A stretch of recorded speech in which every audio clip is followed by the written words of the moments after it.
أعوذ بالله من الشيطان الرجيم. بسم الله الرحمن الرحيم. السلام عليكم ورحمة الله وبركاته. الحمد لله والصلاة والسلام على رسول الله نبينا ورسولنا محمد بن عبد الله وعلى آله وصحبه ومن والاه.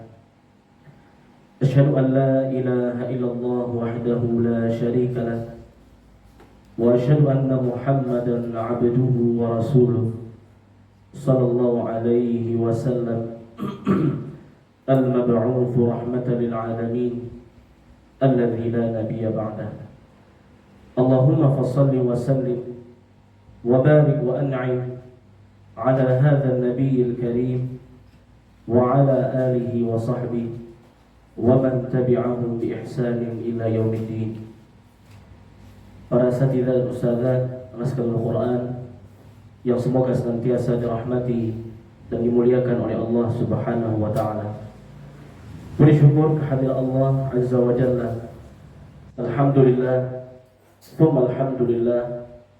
Allah Subhanahu wa taala senantiasa memberikan kepada kita berbagai macam nikmat dan karunia, sehingga pada siang ini kita kembali bertemu dan berkumpul untuk melanjutkan kajian bulanan kita. Kemudian salawat dan salam kita mohonkan kepada Allah agar disampaikan kepada Nabi kita Nabi Muhammad sallallahu alaihi wasallam. Allahumma shalli ala Muhammad wa ala ali Muhammad. Semoga salawat dan salam juga tercurah kepada keluarga beliau, kepada ummahatul mukminin, kepada para sahabat dan orang-orang yang mengikuti beliau dengan benar hingga hari kiamat. Para asatidzah ustadzat yang dimuliakan oleh Allah Subhanahu wa taala, kembali kita melanjutkan kajian kitab At-Tibyan fi Adabi Hamalatil Quran karya Al-Imam An-Nawawi rahimahullahu taala. Semoga Allah senantiasa merahmati beliau. Pembahasan kita masih di bab yang keempat, dan pada kesempatan ini kita akan melanjutkan dengan pasal berikutnya, di mana Al-Imam An-Nawawi rahimahullah mengatakan faslun fi hirsil muallim ala ta'limi tullabihi. Pasal pembahasan hendaknya guru bersungguh-sungguh dalam mengajarkan ilmu kepada murid-muridnya. Yustahabbu lil muallim an yakuna harisan ala ta'limihim. Sangat ditekankan atau dianjurkan bagi setiap guru untuk bersungguh-sungguh dalam mengajarkan ilmu kepada mereka, yaitu murid-murid mereka.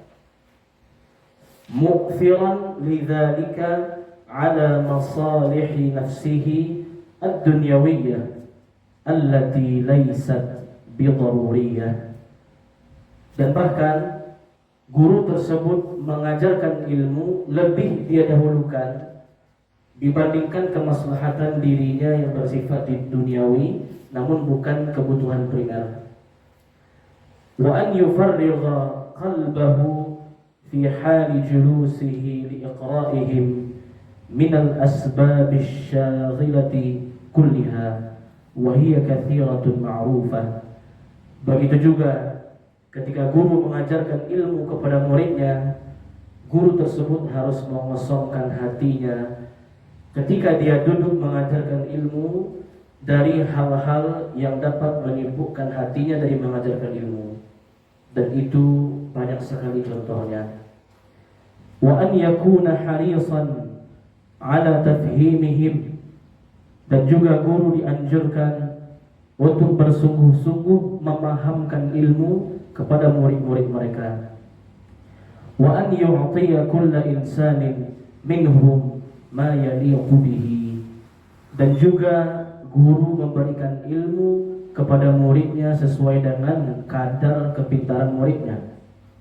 Fala yukfiru ala man la yahtamilu al-ikthar. Janganlah memperbanyak ilmu kepada murid yang tidak sanggup menerima ilmu dengan banyak. Wala yuqassiru liman yahtamilu ziyadah. Dan jangan pelit ilmu kepada anak-anak yang mampu menambahkan ilmunya lebih banyak lagi. Wa ya'khudhuhum bi'i'adati mahfuzatihim, dan menjadikan mereka mengulangi hafalan-hafalan mereka. Wa yufni 'ala man dhaharat najabatuhu, dan boleh bagi guru untuk memuji murid yang unggul. Ma lam yakhsha 'alaihi fitnatan bi'ijabin aw ghairihi, selagi pujian tersebut tidak ditakutkan fitnah atasnya. Wa man qassara 'annafahu ta'nifan latifan ma lam yakhsha tanfirahu.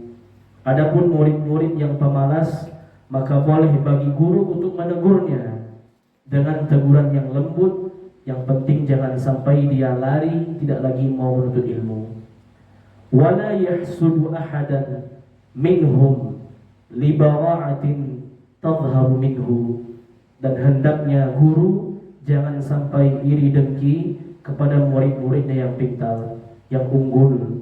Wala yastakthiru fihi ma an'ama Allah Ta'ala bihi alaihi, dan janganlah dia terhadap nikmat yang telah Allah berikan kepadanya. Fa innal hasada lil ajanibi haramun syadidut tahrim, karena sifat hasad kepada sesama itu adalah sesuatu yang haram, yang sangat keras pengharamannya. Fa kaifa lil muta'allim alladhi huwa bimanzilatil walad, lalu bagaimana lagi hasadnya seorang guru kepada muridnya, yang mana muridnya tersebut bagaikan anak baginya. Wa ya'udu min fadilatihi ila muallimihi fil akhirah bithawabil jazil wa fid dunya bithana'il jamil. Padahal kalau murid itu pintar, maka kebaikannya juga akan kembali kepada gurunya di akhirat dengan pahala yang besar, dan di dunia dengan pujian yang indah. Para asatidzah dan ustadzat yang dirahmati oleh Allah Subhanahu wa taala, pada pasal pembahasan ini Al-Imam An-Nawawi rahimahullah menekankan bahwasanya yang sungguh-sungguh dalam ilmu itu bukan cuma murid, tapi guru pun juga bersungguh-sungguh dalam mengajarkan ilmu kepada murid-muridnya. Apabila murid bersungguh-sungguh, guru pun juga bersungguh-sungguh dalam mengajar, maka insya Allah mereka akan mendapatkan ilmu yang bermanfaat. Dan boleh jadi mengapa ya murid-murid kita kebanyakan atau hampir semuanya sulit menerima ilmu. Mungkin kesalahannya bukan 100% dari muridnya, mungkin juga ada perannya dari kita, karena kita sebagai guru dalam mengajarkan ilmu tidak fokus, tidak serius, masih memikirkan perkara-perkara duniawi di luar mengajarkan ilmu ketika kita sedang mengajarkan ilmu. Makanya kata para ulama, agar dakwah dan ilmu itu sukses, apa kata mereka rahimahumullah? Maka minal qalb dakhala ilal qalb. Apa yang disampaikan dari hati itulah yang akan sampai kepada hati. Ketika seorang guru sepenuh hati mengajarkan ilmu kepada murid-muridnya, maka ilmu itu pun akan sampai dan bermanfaat kepada muridnya tersebut. Namun ketika guru tidak fokus, masih memikirkan hal-hal di luar pengajaran ilmunya, maka boleh jadi itu menjadi sebab ilmu tersebut tidak bermanfaat dan tidak sampai kepada murid-murid yang kita ajarkan ilmu. Jadi bukan hanya muridnya, kita sebagai guru yang mengajarkan agama, yang mengajarkan Al-Quran pun dituntut untuk haris, bersemangat dan bersungguh-sungguh dalam mengajarkan ilmu. Kemudian kata Imam Nawawi rahimahullahu ta'ala, wa an yakuna harisan ala tafhimihim, Di antara bentuk kesungguhan seorang guru, di samping dia fokus, dia juga semangat dalam mengajarkan ilmu kepada anak muridnya sampai paham. Artinya, jangan sampai guru itu bosan terhadap muridnya. Apalagi murid-murid yang memang masih pemula, yang butuh bimbingan. Kita berusaha bagaimana dia sampai bisa. Ya, bukan hanya mengejar kuantitas, tapi kita juga mengejar kualitas. Ya, itu yang paling penting. Mengejar kualitas dari murid. Percuma dia punya hafalan yang banyak, tapi hafalannya tidak kuat, bacaannya tidak benar, tajwidnya tidak betul, ya, karena kita sibuk mengajar kuantitas. Padahal yang lebih baik itu adalah kualitasnya. Meskipun lambat, tapi kalau itu betul-betul diajarkan dengan benar, maka itu akan menjadi berkah. Apalagi yang diajarkan adalah Al-Quran. Bukankah satu huruf dari Al-Quran adalah 10 kebaikan? Justru kalau kita mendapatkan murid yang kesulitan belajar Quran, kita bahagia. Bukan bahagia karena dia lambat belajar, karena semakin banyak huruf yang dia baca, yang dia ulang, kita pun mendengarkannya, kita juga terus mendapatkan pahala dari Allah. Kalau murid-murid yang pintar atau cerdas, kita bahagia juga karena dia cepat paham. Tapi murid-murid yang lambat, yang tidak terlalu pintar, tidak terlalu cerdas, maka jangan sampai kita bosan untuk mengajarkannya. Ya, serius mengajarkan ilmu kepada mereka sampai mereka paham. Dalam proses tersebut pun kita akan mendapatkan pahala yang banyak dari Allah Subhanahu wa ta'ala. Kemudian kata Imam Nawawi rahimahullah, di antara bentuk keseriusan seorang guru dalam mengajarkan ilmu adalah mengetahui kondisi-kondisi dari muridnya. Ini muridnya tidak sama perlakuannya dengan murid yang lain dalam rangka pengajaran. Ya, dibedakan. Boleh dibedakan. Yang ini unggul, maka diberikan beban hafalan tambahan kepada dia. Silahkan. Ini agak lambat, maka berbeda penanganannya. Ya, boleh kita membedakan antara satu murid dengan murid yang lainnya sesuai dengan kemampuannya. Ya, kenapa murid yang pintar harus diberikan banyak? Supaya dia nggak merasa puas, dia terus tambah ilmunya, terus melaju.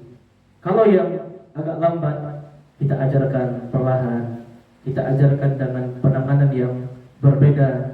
Ketika dia merasa nggak sanggup, kita boleh berhentikan. Maksudnya kita berhentikan pengajarannya di waktu itu.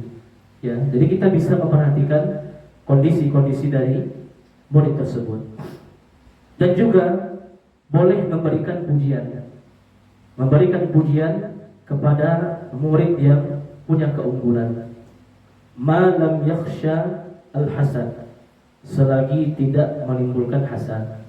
Kita memuji murid ini supaya ditauladani oleh murid-murid yang lainnya. Ada murid yang unggul, yang bagus bacaannya, yang bagus hafalannya, kita berikan dia pujian khusus, bukan untuk merendahkan murid yang lain, tapi bagaimana caranya pujian tersebut agar menjadi motivasi bagi murid-murid yang lainnya supaya dia bisa fastabiqul khairat, berlomba-lomba dalam kebaikan. Begitu juga murid yang malas, jangan direndahkan, jangan dihinakan. Kalau mau ditegur, silahkan tegur. Yang penting teguran tersebut tidak membuat dia patah semangat. Sesuai kata Imam Nawawi rahimahullah di sini, annafahu ta'nifan latifan ma lam yakhsha tanfirahu. Murid-murid yang pemalas, yang lambat, silahkan tegur dengan teguran yang lembut. Jangan sampai teguran tersebut membuat dia lari dari ilmu. Ya, teguran yang kembali menumbuhkan semangatnya. Jangan sampai karena kita marah, karena kita tegur dia nggak mau datang lagi, nggak mau belajar lagi. Ya, tetap ditegur atas sifatnya yang malas, yang tidak taat, yang tidak disiplin. Tapi teguran tersebut harus menambah motivasinya supaya dia kembali semangat belajar. Dan juga di antara keseriusan guru ketika mengajarkan ilmu kepada anak muridnya, yaitu guru tidak hasad kepada murid. Ya, terkadang bahkan sering murid itu ternyata lebih pintar dari gurunya. Dan tidak sedikit di antara guru ketika melihat muridnya lebih unggul dari dirinya, muncul sifat hasad, muncul sifat iri dan dengki. Ini tidak boleh. Justru kita sebagai guru itu bercita-cita murid kita lebih baik dari kita, lebih unggul dari kita. Al-Imam Ahmad rahimahullahu ta'ala punya seorang putra yang bernama Abdullah bin Ahmad. Waktu itu Imam Ahmad bertanya kepada anaknya, "Wahai Abdullah, nanti kalau kamu besar kamu mau jadi apa?" Maka Abdullah bin Ahmad mengatakan, "Wahai bapakku, aku ingin seperti dirimu." Karena Imam Ahmad itu imam yang besar, ya, imam yang sangat ahli dalam ilmu hadis, dalam ilmu fikih, dalam ilmu syariat, dalam ilmu akidah. Memang beliau unggul sekali. Dan jawaban anaknya itu jawaban yang wajar. Dia juga pengen seperti bapaknya, seorang alim yang luar biasa keilmuannya. Apa kata Imam Ahmad? "Kalau itu cita-citamu, berhentilah untuk ilmu.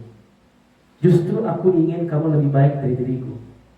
Justru aku bercita-cita kalau kamu menuntut ilmu, ilmumu kualitasnya lebih baik dari diriku."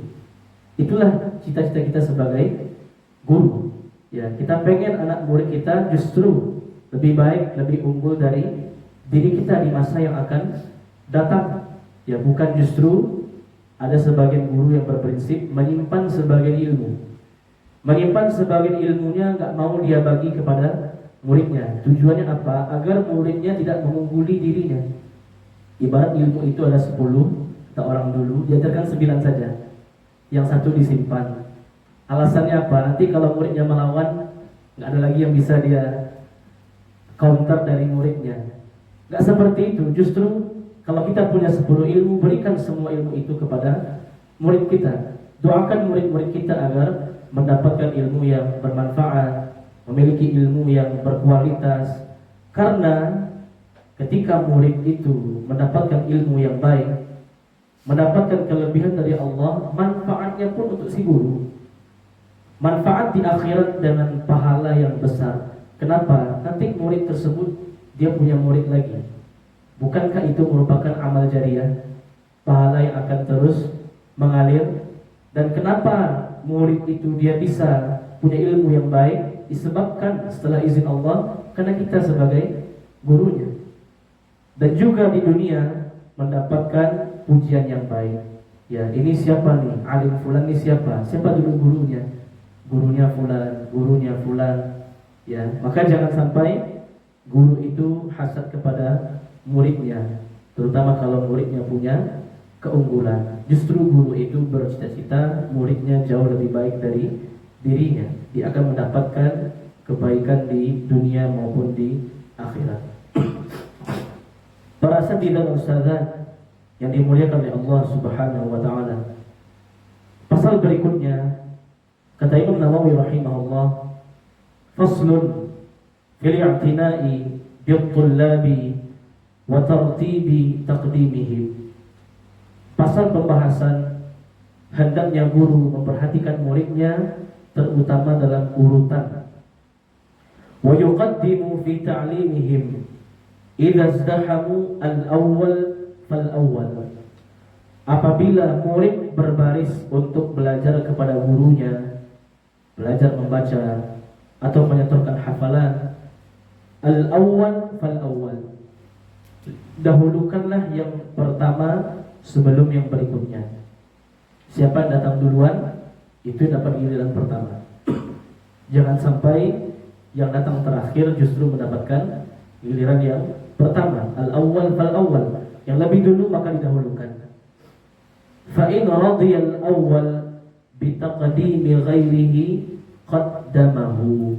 Kecuali orang yang datang di awal tadi atau murid yang datang pertama tadi ridha, posisinya digantikan oleh orang yang setelahnya. Wa yanbaghi an yudhhira lahum al-bishra wa talaqatal wajhi, dan hendaknya guru menampakkan kegembiraan dan wajah yang berseri-seri kepada muridnya, wa yatafaqqada ahwalahum, serta memperhatikan kondisi mereka, wa yas'al amman ghaba minhum, dan bertanya kepada yang lainnya apabila salah seorang murid ghaib atau tidak datang. Ini juga bentuk keseriusan dari guru mengajarkan ilmu kepada murid-muridnya. Hendaknya mendahulukan orang yang datang terlebih dahulu sebelum orang yang setelahnya. Kemudian menampakkan wajah yang baik, ya, kegembiraan, berseri-seri ketika mengajarkan ilmu kepada muridnya. Bukankah dulu Rasulullah SAW ditegur oleh Allah ketika beliau bermuka masam, abasa wa tawalla an ja'ahul a'ma. Muhammad bermuka masam dan berpaling ketika datang kepadanya orang yang buta. Waktu itu Abdullah bin Umi Maktum, sahabat yang buta, ingin belajar ilmu kepada Rasulullah SAW, namun Rasul sedang berdakwah kepada pemuka-pemuka Arab. Ketika Abdullah bin Umi Maktum datang, Nabi kurang berkenan, sehingga wajah Nabi masam, tidak suka, tidak senyum, tidak berseri-seri. Maka Nabi pun ditegur oleh Allah, abasa wa tawalla. Sekelas Nabi saja ditegur oleh Allah, karena ketika dia diminta ilmu, wajahnya masam. Begitu juga ketika kita mengajarkan ilmu agama, ilmu Al-Quran kepada murid-murid kita, kita pun juga dengan wajah yang berseri-seri, dengan wajah yang penuh kebahagiaan. Wa yatafaqqad ahwalahum, dan juga guru menanyakan kondisi muridnya, bagaimana kabarnya hari ini, bagaimana sekolahnya, bagaimana orang tuanya, bagaimana kondisi di rumahnya, apakah dia punya masalah. Perlu juga, ya, guru itu di samping mengajarkan ilmu juga menanyakan kondisi-kondisi pribadi dari muridnya, agar terbentuk hubungan yang baik antara guru dengan murid. Wa yas'al amman ghaba minhum, dan bertanya kepada murid yang tidak hadir. Kenapa si fulan gak hadir? Apakah dia sakit? Apakah dia ada uzur? Apakah dia ada keperluan yang lainnya? Ini juga perlu dimunculkan oleh seorang guru kepada murid-muridnya. Pasal berikutnya, kata Imam Nawawi rahimahullah, faslun fi niyyati talibil ilm. Pasal pembahasan niat penuntut ilmu. Qala al-ulama, berkata para ulama, wala yamtani'u min ta'limi ahadin likaunihi ghayra sahihin niyyah. Berkata para ulama, tidak boleh seorang guru menolak untuk mengajarkan ilmu kepada orang yang niatnya tidak sahih. Faqad qala Sufyan wa ghayruhu talabuhum lil ilmi niyyah. Sungguh Al-Imam Sufyan Al-Thawri dan imam-imam yang lainnya mengatakan mereka menuntut ilmu itu sudah merupakan niat yang baik. Wa qalu talabana al-ilma li ghairi Allah ta'ala fa'aba an yakuna illa lillah. Begitu juga para ulama mengatakan, dulu awalnya kami menuntut ilmu untuk selain Allah, namun ilmu tersebut tidak bisa didapatkan kecuali karena Allah. Ma'nahu kana 'aqibatuhu ansara lillahi ta'ala. Maknanya adalah ilmu itu tetap akan didapatkan apabila diniatkan karena Allah Ta'ala. Apa maksud dari pasal pembahasan ini? Maksudnya adalah guru itu menerima murid, siapapun dia, apapun motivasi belajarnya. Karena memang tidak semua orang yang belajar ilmu agama, belajar ilmu Al-Quran wabil khusus, itu niatnya karena Allah. Apalagi di zaman sekarang banyak motivasi duniawi terkait Al-Quran. Ingin masuk sekolah ini hafal sekian juz, ya, ingin masuk kuliah ini hafal sekian juz, ingin ini, ingin itu, dipersyaratkan Al-Quran. Maka kita tidak bisa memungkiri sebagian orang yang belajar Al-Quran itu niatnya sebenarnya untuk dunia, untuk ijazah, untuk sertifikat, untuk reward, penghargaan, pekerjaan, pendidikan, dan lain sebagainya. Maka kata para ulama, siapapun yang datang belajar ilmu agama dan Al-Quran kepadamu, terima apapun motivasi dia dalam menuntut ilmu, karena dia datang untuk belajar ilmu itu sudah niat baik. Tinggal bagaimana kita mengarahkannya supaya dia menuntut ilmu itu karena Allah. Sesuai kata Imam Sufyan Ats-Tsauri rahimahullah, talabuhum lil ilmi niyyah.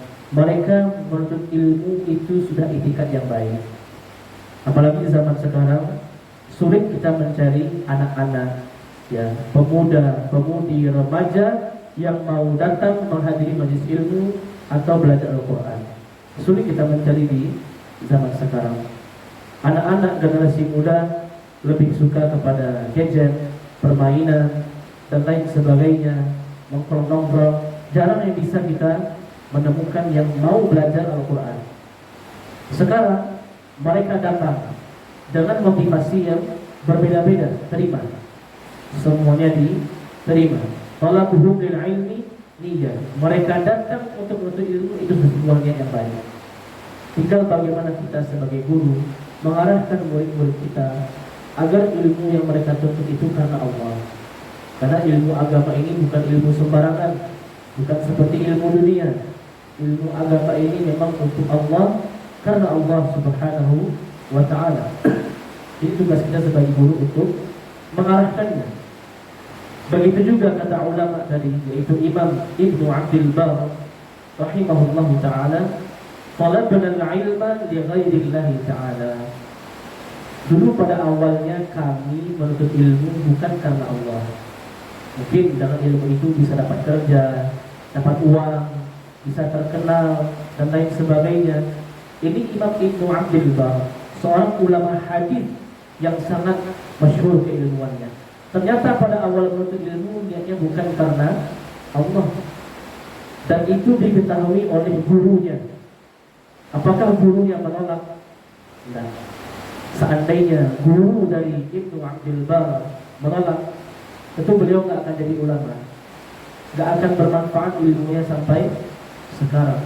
Gurunya tahu Ibnu Abdul Bar dan teman-temannya menuntut ilmu pada awalnya bukan karena Allah, namun tetap diterima. Ibnu Abdul Bar terus belajar, terus dimotivasi oleh gurunya. Akhirnya niatnya berubah. Awalnya bukan karena Allah, justru menjadi karena Allah Subhanahu wa ta'ala. Begitu pun murid-murid yang kita terima di sini dengan berbagai macam latar belakang, dengan berbagai macam motivasi, mungkin hanya sekedar kursus, mungkin hanya sekedar mengisi waktu, mungkin hanya sekedar untuk mencari dunia dan lain sebagainya. Terima semuanya. Mereka datang itu sudah luar biasa. Niyatun, termasuk niat baik. Tinggal bagaimana kita memoles anak-anak kita untuk ilmu karena Allah, mendoakan keberkahan ilmu untuk mereka. Mudah-mudahan mereka semua menuntut ilmu karena Allah Subhanahu wa ta'ala. Para setidak ustazah yang dirahmati dan dimuliakan oleh Allah Subhanahu wa ta'ala, inilah kajian kita pada siang ini. Pembahasan kita At-Tibyan fi Adabi Hamalatil Quran. Ada 3 pasal pembahasan yang telah kita bahas. Pasal yang pertama, bukan cuma murid yang serius, tapi guru pun juga serius dalam mengajarkan ilmu kepada anak muridnya. Hendaknya guru ketika mengajarkan ilmu dalam kondisi khusyuk, tidak memikirkan perkara-perkara duniawi ketika dia mengajarkan ilmu, agar ilmu itu sampai kepada hati muridnya dan bermanfaat bagi murid-muridnya tersebut. Hendaknya guru boleh memuji murid yang unggul, supaya menjadi motivasi bagi murid yang lainnya. Boleh bagi guru untuk menegur murid yang malas, namun jangan sampai teguran tersebut membuat dia patah semangat sehingga dia tak mau lagi menuntut ilmu. Dan hendaknya guru itu bersyukur, bahagia punya murid-murid yang sukses, bahkan lebih unggul dari dirinya. Jangan sampai seorang guru hasad jadi dengki kepada murid-muridnya yang Allah berikan kelebihan. Karena murid yang berhasil itu juga kebaikannya kembali kepada guru yang mengajarkan ilmu, kebaikan dunia dan akhirat. Pasal yang kedua, hendaknya guru dalam mengajarkan ilmu dalam kondisi ceria, dalam kondisi wajahnya senyum, ya, sehingga menjadi kegembiraan bagi murid-muridnya. Di samping itu, di samping mengajarkan ilmu, guru juga menanyakan kondisi dari muridnya, kondisi pelajarannya, kondisi keluarganya, kondisi kesehatannya. Dan kalau ada murid yang tidak datang, maka dia bertanya bagaimana kondisinya, kenapa murid itu tidak datang. Yang ketiga, pasal berikutnya adalah apapun motivasi murid kita dalam menuntut ilmu, terima. Karena mereka datang untuk ilmu agama, terutama Al-Quran, itu sebuah niat yang baik. Tinggal bagaimana kita sebagai guru mengarahkan murid-murid kita agar mereka menuntut ilmu agama, wabil khusus Al-Quran, menuntutnya karena Allah Subhanahu wa Ta'ala, bukan karena dunia. Silakan di antara asatidz dan sahabat yang bertanya.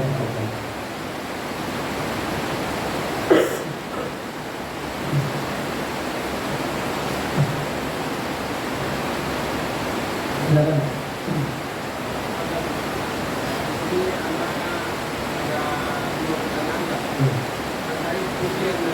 Ujian.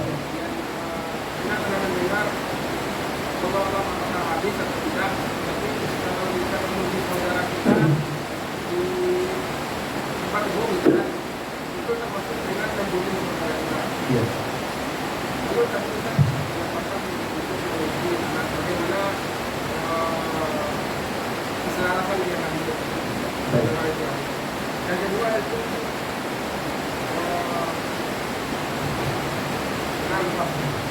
Yang pertama dulu ya.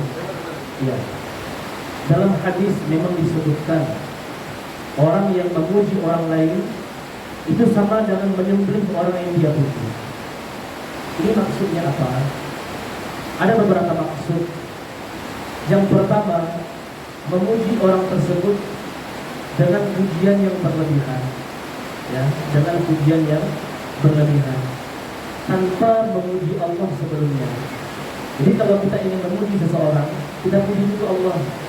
Kita bilang Masya Allah atau Barakallahu fikum, kamu diberikan ilmu oleh Allah, kamu diberikan kepintaran, silahkan. Tapi kalau dia langsung memuji person tadi tanpa memuji Allah, ini yang terlarang.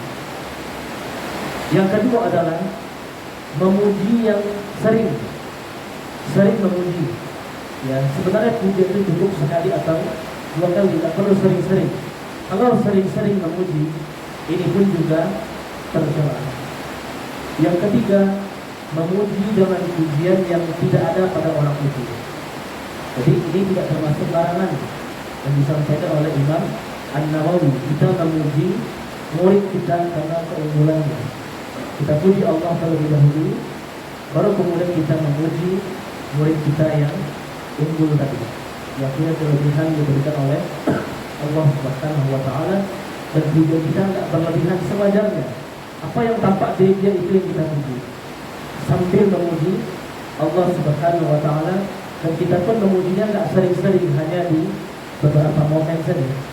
Kalau sering-sering, itulah yang dicela oleh Rasulullah Sallallahu Alaihi Wasallam.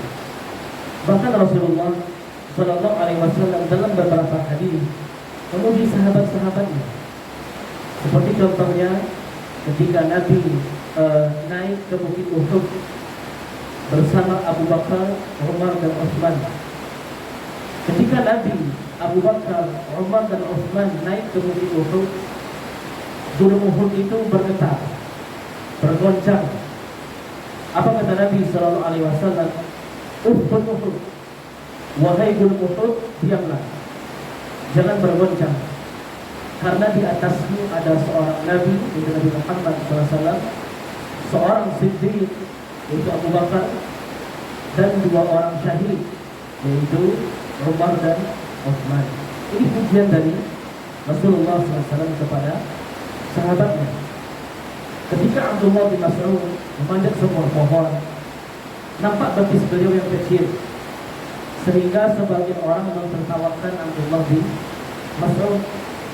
Maka Rasulullah SAW mengatakan, janganlah kalian mencela Abdullah bin Mas'ud, meskipun betisnya kecil, tapi kalau ditimbang di hari kiamat itu lebih berat dari gunung Uhud. Begitu juga Rasulullah SAW sering memuji para sahabatnya, seperti Nabi memuji Abu Bakar, Nabi memuji Umar dengan Al-Faruq, pembeda antara yang hak dengan yang batil. Nabi memuji Hamzah dengan Asadullah, singa Allah. Nabi memuji Khalid bin Walid dengan Saifullah Al-Maslul, pedang Allah yang terus terhunus. Ini boleh memuji selagi memang dia dapat layak pujian itu dan sewajarnya, dan tidak sering-sering selalu terus-menerus. Dan juga kita memuji Allah terlebih dahulu sebelum memuji murid kita atau wali kita yang punya kelebihan yang diberikan oleh Allah Subhanahu wa taala. Ini bukan sesuatu yang tercela. Yang kedua juga, kita juga perlu mengajarkan adab kepada murid kita ketika mereka dipuji. Ya, kita juga perlu menekankan ya kepada murid kita ketika mereka dipuji, dia nggak boleh sombong, nggak boleh tawa takabur, nggak boleh angkuh. Pujian manusia itu hanya sebatas apa yang mereka lihat. Pujian manusia hanya sebatas zahir. Sebenarnya Allah banyak menutup aib kita. Ini perlu juga ditekankan kepada murid-murid kita. Ketika manusia memuji kita, kita nggak terlalu tinggi hati. Kita tawadhu. Karena manusia melihat kelebihan kita, banyak aib kita yang ditutup oleh Allah Subhanahu wa taala. Ini perlu kita tekankan kepada murid-murid kita. Kata salah seorang sahabat, beliau mengatakan, seandainya dosa itu punya bau, maka manusia nggak akan mau duduk dengan manusia yang lainnya. Kenapa dosa itu tidak berbau? Karena Allah tutup. Kita itu punya banyak aib, kita itu punya banyak kesalahan. Manusia itu melihat kebaikan yang tampak dari kita, dan banyak dari aib kita yang disembunyikan oleh Allah Subhanahu wa taala. Dan kalau perlu, bahkan ditekankan, ajarkan anak-anak kita doa ketika dipuji. Ya, mudah-mudahan Ustaz tahu doanya. Kalau nggak tahu bisa kita cari tahu doanya di buku-buku doa atau di internet. Doa ketika dipuji. Ketika Rasulullah SAW dipuji, beliau mengucapkan sebuah doa. Apa doanya? Allahumma la tu'akhirni bima yaqulun, waghfir li ma la ya'lamun, waj'alni khairan mimma yadhunnun. Allahumma la tu'akhirni bima yaqulun. Wahai Allah, jangan hukum aku atas pujian yang mereka ucapkan kepadaku. Waghfir li ma la ya'lamun.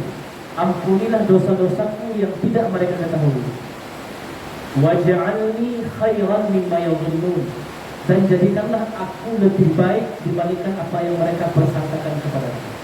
Ini perlu kita hafal sebagai guru, dan juga kepada murid kita ajarkan doa ketika mereka dipuji oleh manusia yang lainnya. Intinya hukum asalnya pujian itu mudah.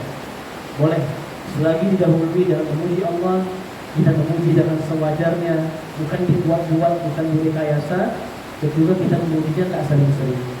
Hanya sebatas untuk motivasi, bukan untuk jangan sampai membuat orang lain hasad, jangan sampai yang dipuji sombong atau angkuh karena pujian tersebut. Allah Allah.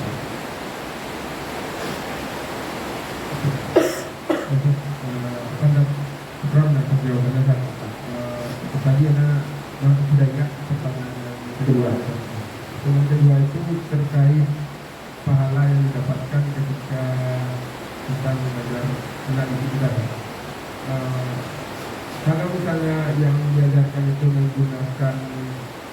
buku pengantar berupa Iqra atau Talaqih, apakah itu juga mendapatkan pahala membaca Al-Quran? Iya. Kan? Nabi SAW mengatakan, mandalla ala khairin kafa'ilihi. Siapa yang menunjuki kepada kebaikan, dia mendapatkan pahala orang yang mengamalkan kebaikan tersebut. Jadi Nabi tidak memberikan batasan wasilah apapun, selagi wasilah atau sarana tersebut mengajarkan kebaikan. Dalam konteks membaca Al-Quran, kita menggunakan alat bantu seperti buku, Iqra, Talaqi, dan lain sebagainya. Itu semua hanya wasilah. Yang penting kebaikan itu sampai kepada murid. Mandalla ala khairin kafa'ili. Siapa yang menunjuki kepada kebaikan, ini menunjuki saja. Menunjuki itu lebih kecil dari mengajarkan. Menunjuki itu seperti apa? Di situ ada tempat belajar Al-Quran, kau belajar ke sana. Itu baru menunjuki. Kafa'ilihi, maka dia dapat pahala. Ketika orang yang dia ditunjuki tadi, misalkan seperti ini masuk Al-Quran misalkan, ada orang bertanya pada kita, gimana ya bisa belajar baca Al-Quran? Pergilah kamu ke masuk Al-Quran misalkan. Ternyata orang itu betul-betul belajar. Selama dia belajar, dia mendapatkan ilmu, kita yang menunjuki dapat pahala juga. Padahal hanya menunjuki. Apalagi bermajelis, mengajarkan ilmu satu persatu huruf kita ajarkan, itu lebih dari sekedar menunjuki. Itu mengajarkan.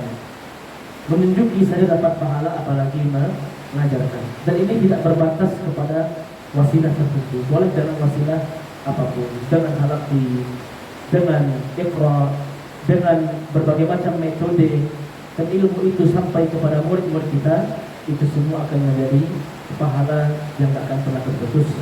Dan meskipun dia sudah meninggal, itu menjadi ilmu yang bermanfaat. Ya, Allah Alhamdulillah.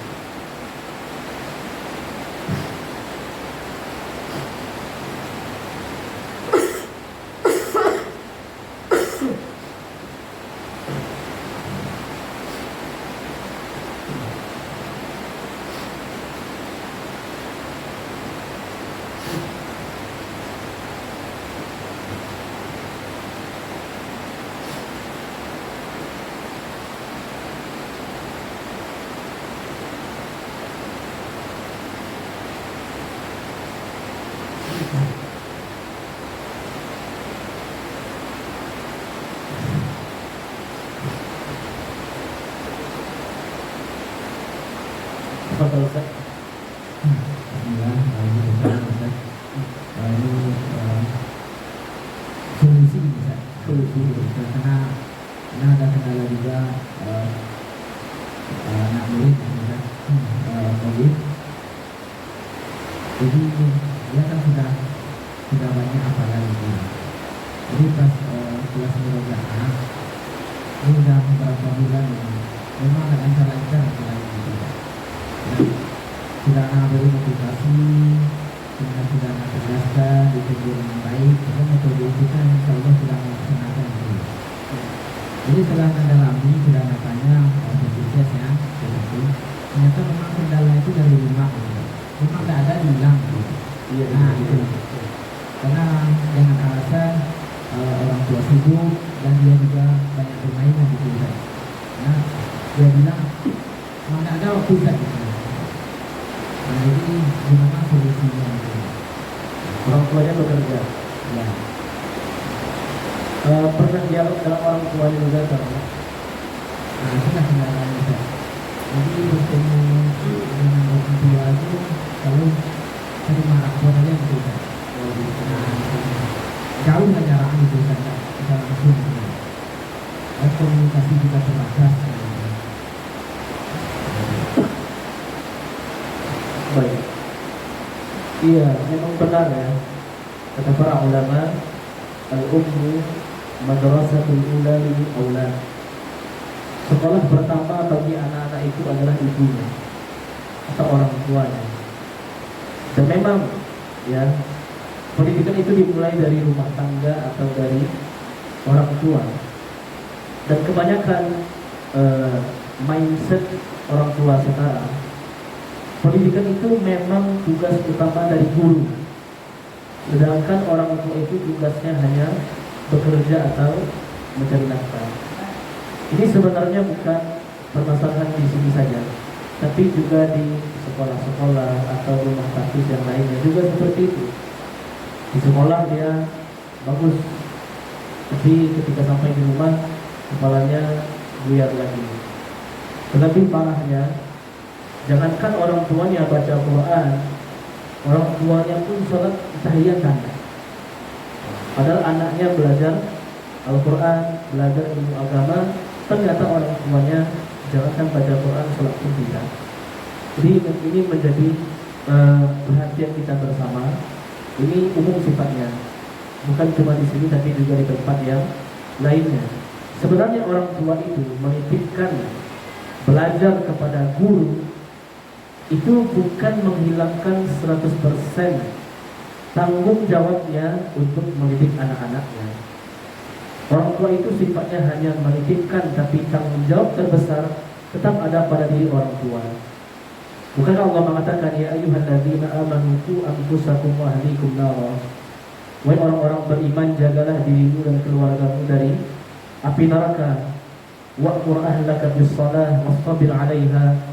Perintahkanlah keluargamu untuk salat dan bersabarlah kamu dalam mengajak mereka untuk salat. Tanggung jawab tetap ada di tangan orang tua, meskipun anak itu belajar di sekolah Islam atau di rumah tahfiz atau di pesantren, itu semua tidak menghilangkan tanggung jawab utama pendidikan di tangan kedua orang tuanya. Ini menjadi perhatian kita bersama. Yang kedua adalah, kalau bisa memang perlu kita punya jembatan komunikasi dengan orang tuanya. Yang minimal agak sekali 2 kali kita berikan pengarahan kepada orang tua itu agar juga memperhatikan anak murid kita di rumahnya. Ya, bagaimanapun sibuknya orang tua dalam bekerja, tentu namanya orang tua harus menyediakan waktu untuk anak kandungnya sendiri. Kita juga perlu, tak bisa bertemu langsung, kita melalui telepon. Ya, mungkin dengan bahasa yang satu. Ya, kita minta supaya abi atau uminya juga menyediakan waktu untuk menyimak hafalannya atau menyimak bacaannya. Ya, karena kalau semuanya di tempat belajar itu nggak maksimal. Memang butuh andil orang tua ketika anak-anak itu ingin mendapatkan ilmu yang bermanfaat. Ya, begitu solusinya kalau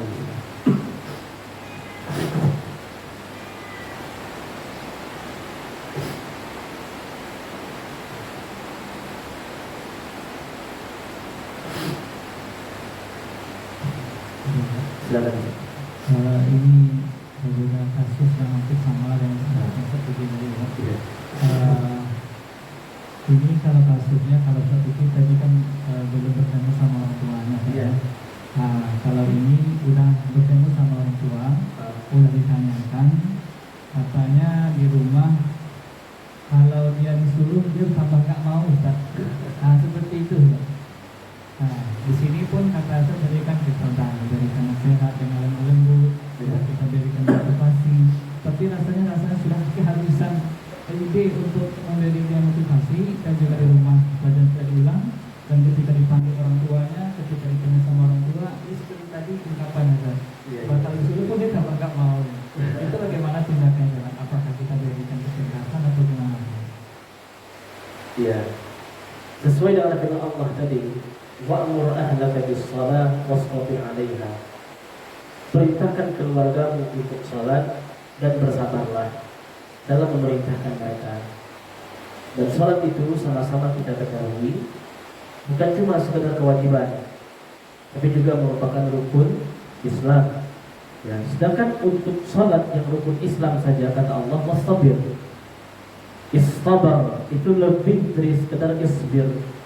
Isbir bersabar. Istabir sabar dengan ekstra. Itu untuk perkara salat yang mau tidak mau muslim harus melakukannya untuk kesabaran. Apalagi di luar salat. Ya, salat yang pokok saja harus bersabar dan ekstra, apalagi di luar salat, termasuk membaca Al-Qur'an, termasuk ilmu agama. Apalagi ini juga pola pikir yang salah. Ilmu agama itu ilmu sampingan, ilmu pelengkap. Ya, makanya dianggap remeh ilmu agama itu, baik oleh orang tua dan juga oleh anak-anaknya. Yang kedua, kembali lagi, ini memang tugas orang tua dalam hal ini. Gak bisa guru yang memotivasi anak-anaknya. Orang tua itu harus punya power, punya kekuatan untuk dalam tanda kutip memaksa anaknya kepada jalan yang benar. Apalagi memang karakter anak-anak sekarang yang disebut dengan Gen Z atau Gen apalah gitu kan, emang itu tipikalnya. Jadi orang tua pun harus tahu caranya bagaimana membujuk anaknya termotivasi dalam membaca Al-Quran atau dalam menghafal Al-Quran, dan juga orang tua mendoakan kebaikan untuk anak-anaknya, dan juga orang tua berusaha mencari rezeki yang halal, ya, karena di antara sebab anak itu bisa saleh karena orang tua itu rezekinya halal. Bahwa jadi orang tua itu bukan menuduh ya, dia mencari rezeki bukan dengan cara yang halal atau bukan dengan cara yang berkah, sehingga berdampak kepada anak-anaknya. Jadi ini masalah bersama, ya, generasinya seperti itu, ya, dunia pun juga sudah seperti ini. Kita bisa bertawakal pada Allah, dan kita memang, ya, tekankan kepada orang tua itu, dia harus punya ketegasan kepada anak-anaknya, ya, supaya anak itu termotivasi dalam menuntut ilmu agama. Ya, Allah.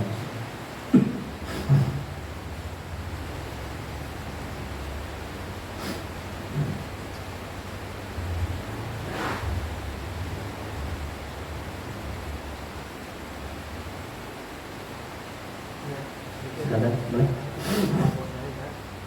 Tapi ada juga ungkapan orang tuanya seperti kalau dipaksa terus Kak, kalau dia nggak mau takutnya nanti dia tekanan batin. Tapi juga jadi seperti itu Kak. Jadi karena itu dia nggak mau nyuruh anaknya. Ada ungkapan orang tuanya seperti itu.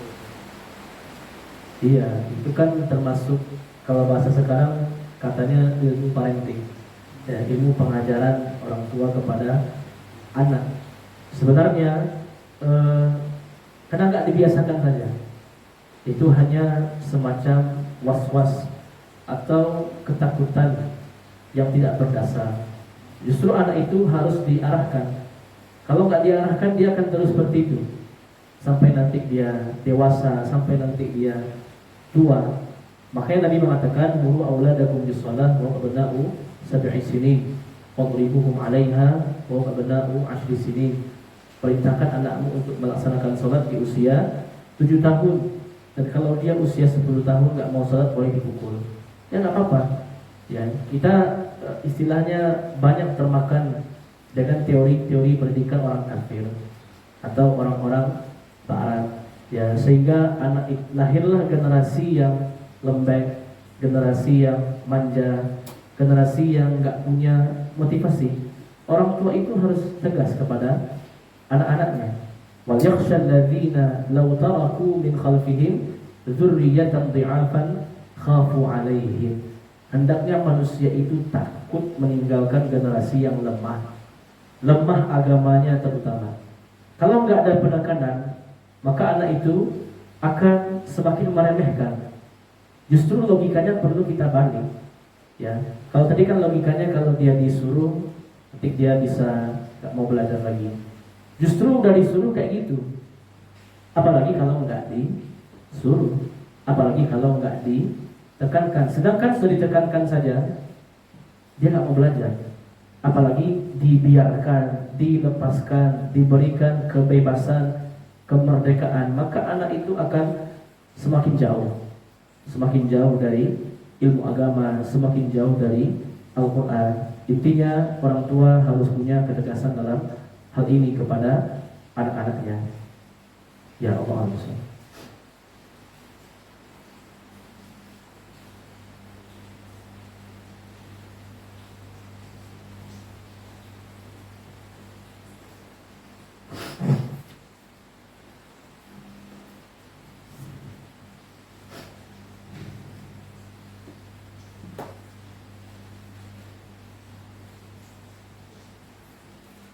Baik, kita cukupkan. Mudah-mudahan bermanfaat, dapat kita pahami, dapat kita amalkan. Terlebih terkurang mohon maafkan.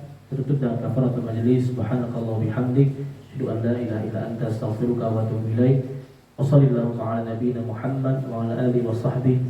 Walhamdulillahi rabbil alamin. Wassalamualaikum warahmatullahi wabarakatuh. Waalaikumsalam.